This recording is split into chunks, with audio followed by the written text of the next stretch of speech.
जीवन और मृत्यु का चक्र निरंतर एक क्रम में कार्य करता है।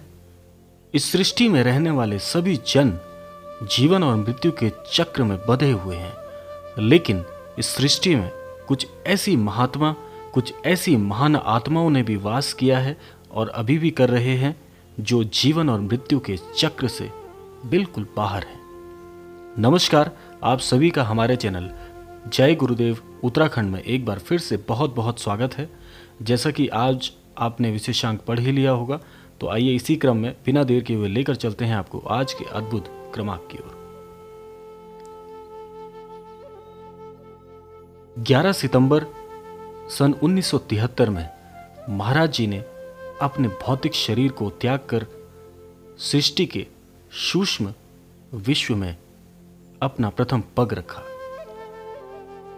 महाराज जी के अनन्य भक्त महाराज जी के इस प्रकार से भौतिक शरीर को त्यागने के पश्चात इतने व्यथित हो गए थे, इतने ज्यादा टूट चुके थे कि किसी को भी आगे की कोई सुध बुध नहीं रही।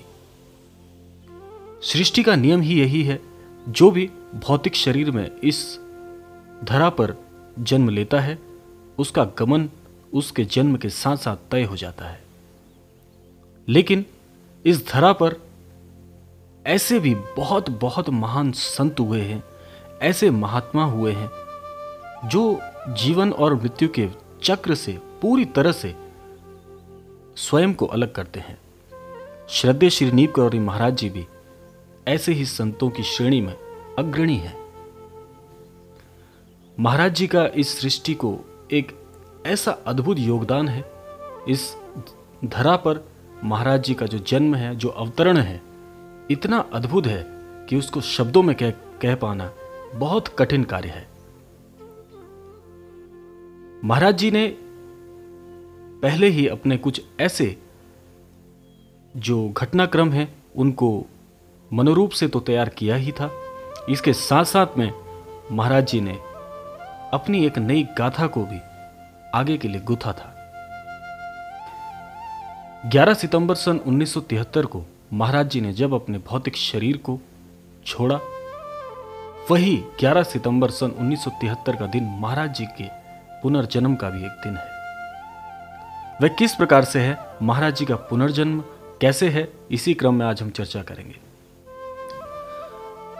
महाराज जी एक ऐसी श्रेणी के महान संत हुए हैं जो अंतर्यामी तो हैं ही, और पूरी तरह से सृष्टि पर उनका नियंत्रण रहा है। महाराज जी ने कई बार इस बात को सत्य साबित किया है। महाराज जी ये पहले से ही जानते थे कि भौतिक शरीर तो एक सीमित अवस्था के लिए ईश्वर ने प्रदान किया है। महाराज जी का जो उनके अनन्य भक्तों से नाता रहा है, वह जन्म जन्मांतरों तक बंधा हुआ है। और महाराज जी स्वयं ये कहते हैं कि जिसका हाथ एक बार महाराज जी थाम लेते हैं तो उसका हाथ कभी नहीं छोड़ते, चाहे वे भक्त, चाहे वे जन स्वयं महाराज जी से खुद को अलग क्यों ना कर ले। तो महाराज जी ऐसा कैसे कर सकते हैं कि एक सीमित अवस्था तक उस भक्त के साथ रहें और उसके बाद भौतिक रूप से उससे अलग हो जाए। महाराज जी अंतर्यामी हैं। यही 11 सितंबर जो आज यह अद्भुत तारीख है, महाराज जी ने आज के दिन ही 11 सितंबर सन 1973 को अपने भौतिक शरीर को छोड़ा था, और यही तारीख महाराज जी के पुनर्जन्म की तारीख है। वह ऐसे है कि महाराज जी आज भी भौतिक शरीर को त्याग कर आज ही की तारीख में एक सूक्ष्म विश्व में प्रवेश कर चुके हैं, और उस सूक्ष्म विश्व में महाराज जी आज भी निरंतर अपने भक्तों को ना जाने कितनी घटनाओं के माध्यम से दर्शन दे चुके हैं, आशीर्वाद पहुंचा चुके हैं, उनकी सहायता कर रहे हैं। तो ऐसा सूक्ष्म विश्व हम तो नहीं देख सकते। इन जो सांसारिक दृष्टि हमें दी गई है ईश्वर के द्वारा, इस दृष्टि से तो देख पाना बहुत कठिन है। लेकिन आज भी हम ये बात जानते हैं कि जो चीज़ें हम दृष्टि से नहीं देख पाते, वह चीज़ें विश्व में होती अवश्य हैं। ऐसा ही महाराज जी का सूक्ष्म रूप है, सूक्ष्म स्वरूप है, जिसको हम सांसारिक आंखों से तो नहीं देख सकते, लेकिन जिसे हम देख नहीं सकते, क्या वह नहीं इस संसार में विद्यमान है? ऐसा तो नहीं है। इसी क्रम में महाराज जी सूक्ष्म रूप से आज हम सभी पर, जितने भी अनन्य भक्त महाराज जी के हैं, ये संपूर्ण विश्व के जगत पिता श्री श्रद्धेय नीप करौरी महाराज जी हैं, वे अपनी सूक्ष्म रूप से और अद्भुत दृष्टि से, जो चमत्कारिक दृष्टि महाराज जी की है, उस दृष्टि से हम सबको देख रहे हैं, हम सभी के कार्यों पर नजर बनाए हुए हैं और एक अदृश्य दृष्टि से, एक अदृश्य माध्यम से हम सभी का मार्गदर्शन कर रहे हैं। तो इसीलिए आज का ये क्रमांक सभी अनन्य भक्तों के लिए है जो महाराज जी से जुड़े हुए हैं। वे स्वयं को निराश ना समझें, स्वयं को इस प्रकार से ना सोचें कि हमारे साथ महाराज जी हैं या नहीं है, ये संशय मन के अंदर ना लेकर आएं और सदैव ये विश्वास करें कि महाराज जी हमारे इर्द गिर्द ही हैं।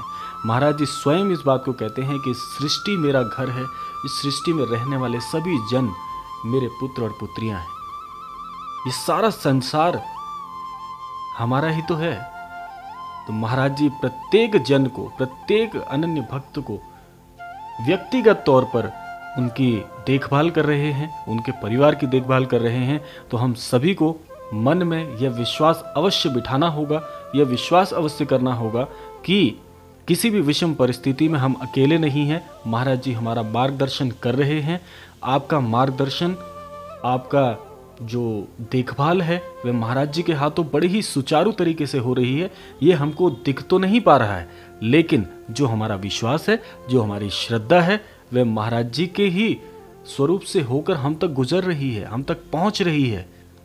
वह स्वरूप महाराज जी का ही तो है। जो आशीर्वाद आपको आज प्राप्त हो रहा है, जो श्वास आज हम भर रहे हैं महाराज जी के नाम पर, वह महाराज जी के स्वरूप से होकर ही तो गुजर रही है।